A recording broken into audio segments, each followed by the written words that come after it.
Amis rôlistes, bonjour. Donc voilà, on se retrouve pour cette deuxième partie de vidéo concernant la maquette de bateau. Alors, petite rétrospective, donc on avait fait toutes les parties de la carcasse du vaisseau. Et donc là, vous me voyez, donc je suis en train de préparer le premier, la cale du fond. Voilà.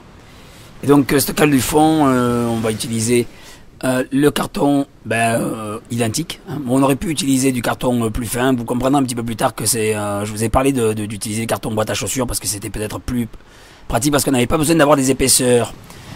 Le carton qu'on voit en ondulé, forcément il y a des trous, donc on va être obligé après de les remplir. Si ça avait été du carton standard, et on n'aurait pas été obligé, enfin j'aurais pas été obligé de les remplir. Bon après vous faites avec ce que vous avez. Bon quelque part ça tombe bien que je vous fasse voir la maquette avec le dépron et le carton ondulé, puisque ça vous permet de voir que même avec du carton ondulé, avec pas forcément ce qu'on avait prévu de départ, on peut toujours adapter quelque chose. Alors l'intérêt du dépron, c'est que vous voyez, donc ça se grave, et vous allez pouvoir dessiner toutes les nervures du bois. Vous allez pouvoir l'incurver, comme on peut le voir ici à l'image. Très facilement, vous allez pouvoir tracer dessus, c'est blanc avec un feutre, et vous allez pouvoir prendre des côtes très rapidement. Alors vous voyez, pour tout ce qui est pour les traves, et le devant de coque des traves, j'utilise donc le carton, et je me suis trompé, vous voyez, il faut le mettre dans le bon sens. Et d'ailleurs, vous allez voir, remarquer à la deuxième image que je l'ai mis dans le mauvais sens. Pourquoi le mettre dans le sens de la cannelure? Parce qu'en fait, ça va permettre au carton de pouvoir plus facilement s'incurver. Voilà. Mais on arrive quand même, avec une épaisseur d'une seule cannelure, à incurver le carton. Et quelque part, ça peut éviter d'avoir un carton qui va travailler dans le temps.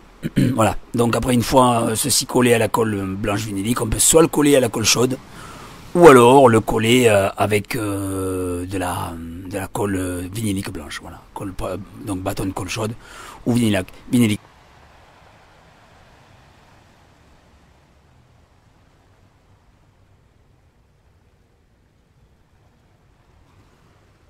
Alors après ça, vous allez voir.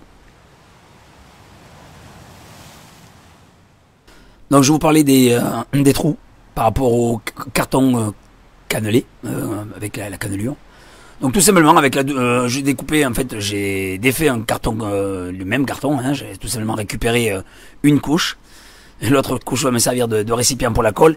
Et je vais reboucher donc ces fameux trous avec des petites bandes de papier. Voilà, qui vont venir tout simplement finir les tranches. Alors on n'aurait pas ce problème là si on utilise du carton en boîte à chaussures comme je le disais au départ, puisque vous mettrez du dépron devant et derrière, de part et d'autre, et on obtiendrait en fait un carton qui serait, enfin une cloison qui serait façon bois, à l'identique de ce qu'on voit sur le sol, hein, de la cale du bas, cale du fond, des deux côtés. Donc mais là si j'avais mis en plus du dépron de part et d'autre, ça aurait été un peu trop épais, donc c'est pour ça que je ne l'ai pas fait, mais bon si vous avez du carton à chaussures, vous allez pouvoir le faire, de part et d'autre. Voilà, donc ça c'est pour le fond, la partie inclinée, celle qui soutiendra le château, la poupe du bateau. Voilà, donc tout simplement vous lui coller et toujours gravé avec une petite pointe ou un cutter ou enfin ce que vous avez, quoi, une alène. Hein. Et vous allez vite obtenir un résultat très réaliste. Vous voyez, j'ai récupéré une vieille fourchette tout abîmée, c'est la fourchette spéciale du Rama, qui peut servir à griffer, enfin à donner plein d'effets. C'est pour ça qu'elle d'ailleurs elle est un peu toute tordue dans tous les sens. Voilà, donc vous collez ça à la colle vinylique blanche et vous allez voir que tout de suite on va avoir un super rendu. Donc là on se trouve quand même dans la colle, les cales du fond du navire. Il y aura une cale au-dessus et après il y aura le pont bien sûr, avec tout ce qui va sur le pont.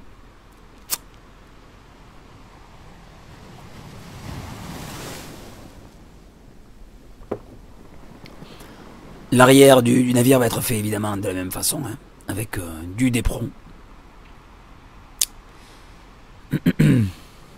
Voilà, donc l'arrière est terminé. On pourrait faire passer des choses au travers. Je pense par exemple au gouvernail des tambours. Ou alors on peut appeler aussi le safran. Enfin, on va appeler ça tout simplement un gouvernail. Et donc là vous voyez donc tout simplement la peinture acrylique de récupération en plus, une vieille peinture. J'ai peint le plancher. Donc il faut quand même de l'acrylique parce que le dépron c'est du plastique, hein, donc forcément pour que ça tienne il faut une peinture acrylique. Voilà, donc mais bon là c'est vraiment pas appliqué, hein. J'aurais très bien pu faire un super brossé pour donner un effet beaucoup plus vieilli, mais bon. Alors l'intérêt aussi, chose importante, c'est lorsque vous peignez votre maquette carton, surtout si c'est que du carton comme on le voit là, il faut vraiment peindre des deux côtés. Parce que ce qui se passe, c'est que sinon, l'humidité va tirer un côté du carton et va tordre votre pièce de carton. Il faut toujours peindre des deux côtés et essayer de peindre vraiment partout.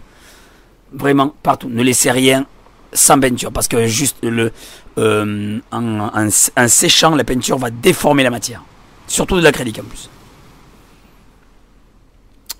Voilà. Donc même dessous, on en met vraiment partout parce qu'en plus ça va permettre d'isoler un maximum la maquette en cas d'humidité.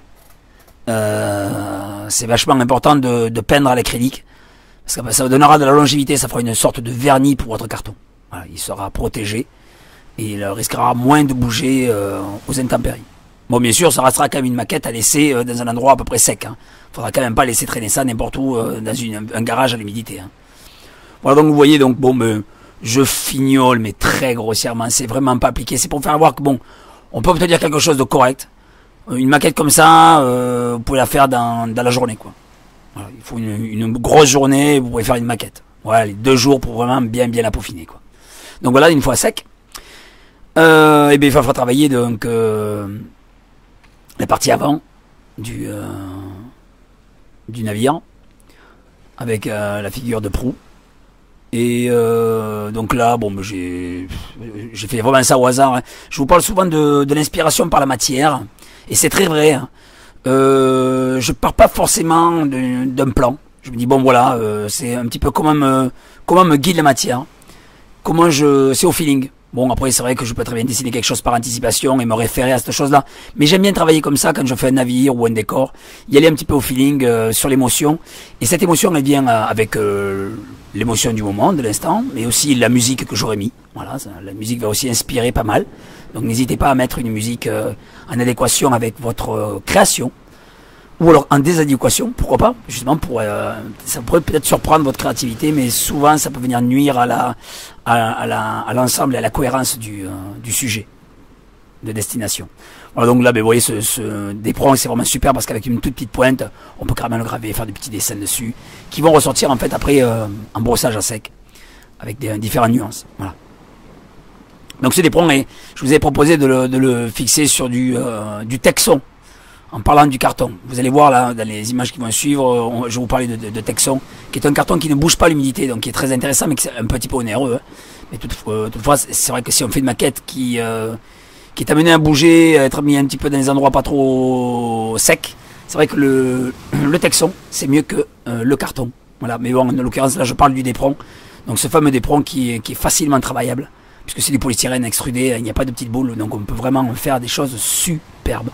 Et vous allez voir que bon, ben, tout de suite on obtient une structure qui ça tient la route, quoi. Si on s'applique vraiment, si on prend vraiment le temps de faire les choses, on arrive à tirer de ce dépron des décors très très soignés et très très fins.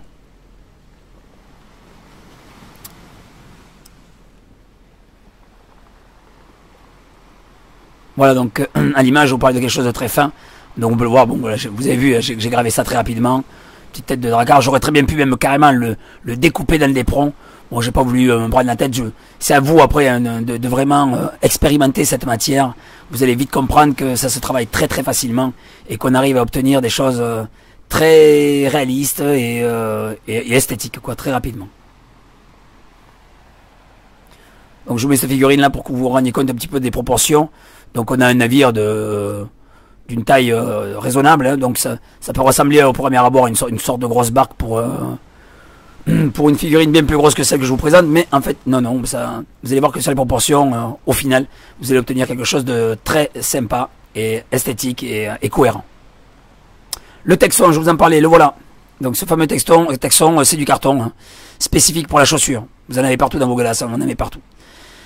Et donc voilà, ce texon, mais je vais m'en servir pour faire tout simplement le safran ou le gouvernail des tambours qui va en fait se placer à l'arrière hein, du navire, et ça va préfigurer donc le gouvernail, autrement dit. Voilà. Et donc c'est toujours comme je vous disais, ce dépron très facile d'utilisation. Et donc là on voit très bien que si on avait utilisé du carton, eh bien il n'y a plus besoin de problématique de tranche, puisqu'il n'y a pas de trou. Voilà. Bon, je l'ai découpé un petit peu en décalé, mais il n'y aura pas besoin de sur cet objet-là de venir mettre du carton pour venir finir les tranches, quoi. Parce que justement le dépron vient se caler convenablement, enfin, ou le carton, si ça avait été le carton à chaussures, se caler convenablement avec le dépron. Voilà. Donc comme vous le voyez à l'image, c'est très facile de graver ce type de produit, hein, et de venir y dessiner, hein, tout simplement avec une petite pointe, tac, tac, hop là, tiki tiki tiki tiki tiki, voilà. Bon, c'est un petit peu rapide à l'image, mais bon, vous notez bien que c'est accéléré. Voilà. Donc on a un semblant de gouvernail. Voilà. On va faire les petites découpes et tout de suite on obtiendra quelque chose d'assez réaliste, de fonctionnel. Bon, bien sûr, ça ne sera pas articulé, hein, parce qu'il n'y a aucun intérêt. Et ça viendra se noyer donc dans la fosse eau qui va être mise après par l'arrière. Vous verrez que ce sera quand même quelque chose de très sympa. Donc, si vous avez des questions, n'hésitez pas à les poser. Je compte sur vous d'ailleurs pour laisser quelques commentaires. C'est toujours agréable pour moi d'avoir des commentaires. Et c'est toujours agréable pour moi de vous répondre. N'hésitez pas à vous abonner. De cliquer sur la cloche de notification pour justement recevoir les prochaines vidéos, parce qu'il va y avoir d'autres vidéos, parce que vous voyez bien qu'on n'est pas encore au bout du vaisseau. Alors pourquoi je vous le fais en plusieurs parties? Parce que ça ferait une vidéo très longue si je vous avais mis le vaisseau dans son entier. Voilà. Donc je vous remercie de me suivre et je vous dis à très vite. Au revoir.